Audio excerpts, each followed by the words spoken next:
Je dors. Je me vois emmené en esprit dans le séjour des morts. C'est la première fois que je visite en esprit le séjour des morts.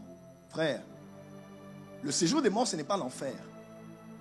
On peut appeler cela l'enfer si vous voulez. Mais le lieu où éternellement les âmes damnées, le diable et ses anges passeront leur existence. Le lieu où il y aura que des grincements des dents et des pleurs. On appelle cela le lac de feu. Là, vous allez voir ça dans l'Apocalypse. Là où même le séjour des morts et la mort vont être jetés. Quelqu'un me comprend? Donc pour dire que là où les gens vont maintenant, quand quelqu'un vous dit j'ai rêvé, j'ai vu des gens dans le feu en train de... c'est compliqué pour interpréter. Quelqu'un me suit? Ils peuvent être dans un endroit où ils souffrent, mais ce n'est pas encore le lieu de la souffrance éternelle. Ce n'est pas encore ce qu'on appelle la mort éternelle. Quelqu'un me comprend?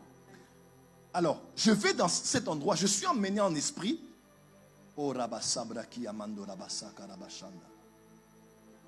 Je vais dans ce lieu, j'arrive là. Et je sais que j'étais dans les profondeurs de la terre. Je ne parle pas de la terre spirituelle, de cette terre, dans les profondeurs de la terre. Je me retrouve dans les profondeurs de la terre. À mes côtés, il y avait un être de lumière. Je dirais un ange. Et à mes côtés, il y avait une âme. Je savais que ce n'était pas un esprit ou un corps. C'était une âme. Vous savez, dans le monde des esprits, je savais que c'est une âme qui était avec moi. Et cette âme était en train d'être dirigée, aller en direction du séjour des morts. Là où nous étions, c'était comme un peu un hall, mais qui n'avait pas de limite. Mais tout ce que je peux me rappeler, c'est que la noirceur de ce lieu, je ne sais pas te dire, il faisait nuit, c'était noir, mais il y avait des ténèbres. Les ténèbres étaient tellement présentes que les ténèbres pouvaient être touchées. Je n'ai jamais, peut-être une fois, je ne sais pas, senti l'odeur du soufre. Mais je savais que l'odeur que je sentais était l'odeur du soufre. L'odeur du soufre. Il y avait une présence diabolique et démoniaque dans cet endroit-là. Mais ce n'était pas encore le lieu que je connaissais comme étant le séjour des morts. Mes frères, je voyais cette âme sans force, sans puissance, être comme par une force dirigée directement pour entrer par une grande porte qu'il y avait là, dans le séjour des morts.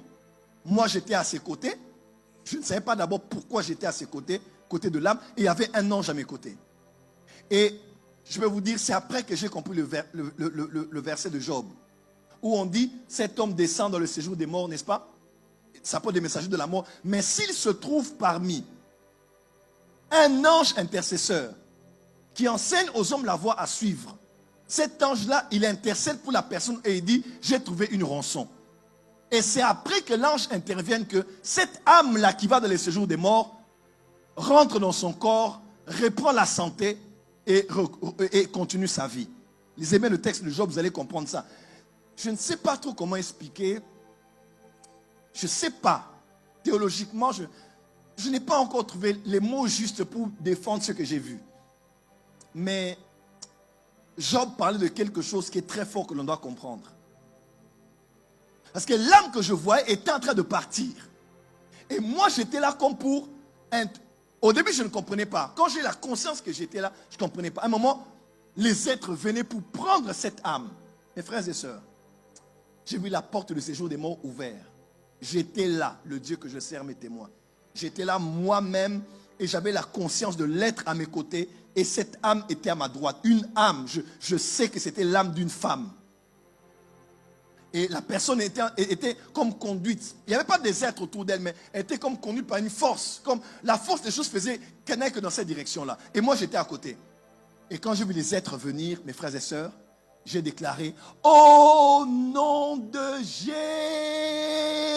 Jésus, frère, je me suis retrouvé à terre. Tous les êtres et l'ange qui était à mes côtés et tous les êtres exécrables que je voyais là, dans le séjour des morts, sans fin, tous les genoux étaient à terre quand j'ai prononcé le nom de Jésus. Et c'est là que je me suis rappelé, on dit, il a reçu le nom qui est élevé au-dessus de tous les noms.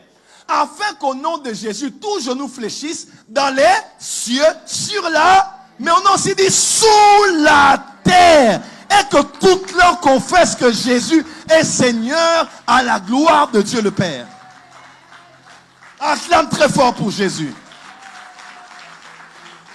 Alléluia. Acclame très fort pour Jésus.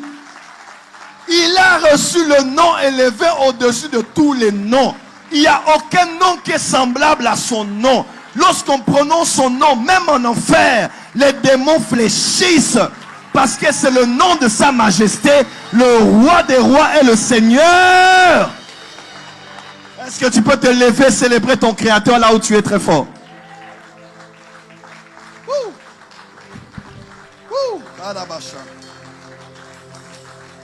Et vous asseoir. Terminé ici. Et j'ai vu directement l'être venir et prendre cette âme avec moi à côté. On a fait comme demi-tour. On a commencé à avancer de l'autre côté, de la direction que l'on prenait, comme la voie contraire. Il y a eu une porte qui s'est ouverte. On est entré dans un ascenseur. Ascenseur. Je vous dis ce que j'ai vu. On est entré dans un ascenseur et en quelques instants, en montant, l'ascenseur s'est ouvert. On dirait qu'on n'a pas duré. Je ne sais pas si c'est l'histoire de Saint Abraham et de Lazare là. On dit qu'il y avait comme quelque chose qui les séparait. Hein? On a dit il y a comme quelque chose qui séparait. Vous vous rappelez de l'histoire, non? Celui qui souffrait, le riche et pauvre Lazare. Il y avait comme, il a dit on ne peut pas venir ici parce qu'il y a quelque chose qui nous sépare. On dirait qu'il n'y a pas une longue distance. Je me rappelle bien, à peine on est entré, on est monté, ça s'est ouvert directement. Et là où je suis entré, dans la même nuit, j'ai été au séjour des morts. De la même nuit, j'ai été dans un compartiment du ciel. Frère, je te dis deux choses que j'ai vues. J'ai vu la lumière. Et j'ai entendu la musique. Troisièmement, j'ai vu que tout ce qui était là existait, vivait. C'est comme si le pavé était un être vivant. On dirait les fleurs étaient des êtres vivants. On dirait les murs étaient des êtres. Vous te dis même bonjour, les murs étaient des êtres vivants. Il y avait la lumière et il y avait la musique. La musique sortait dans tout, dans les fleurs, dans... Frère, le ciel existe. Le séjour des morts. Voilà pourquoi aujourd'hui il faut recevoir Jésus dans ta vie. Pour ne pas aller dans un endroit où tu regretteras toute ta... Parce que si tu entres là, il n'y a pas de purgatoire. C'est maintenant le temps de donner ta vie à Jésus. Et je suis sûr que la personne là qui était morte, elle n'était pas seulement morte directement, mais avant de mourir, elle avait certainement fait une prière à Dieu. Où il y avait des gens qui priaient certainement pour elle avant qu'elle ne meure. Et il y a quelque chose qui s'est passé.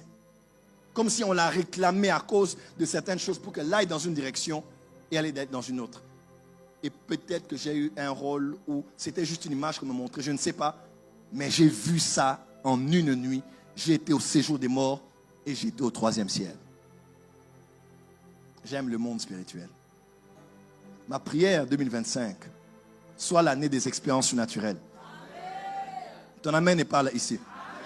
Je dis, ma prière est que ton la cabradia sovada calabaseke et que tu vives des expériences surnaturelles. Que tu voies des anges, que tu voies le ciel. On dirait qu'au 3e ciel, tout chante. On dirait que, toi, les mélodies comme ça, on dit qu'il y a des mélodies, mais avec des instruments qui ne sont pas de ce monde. J'ai entendu, j'ai vu ça de mes yeux. Que l'ange qui m'avait visité revienne encore.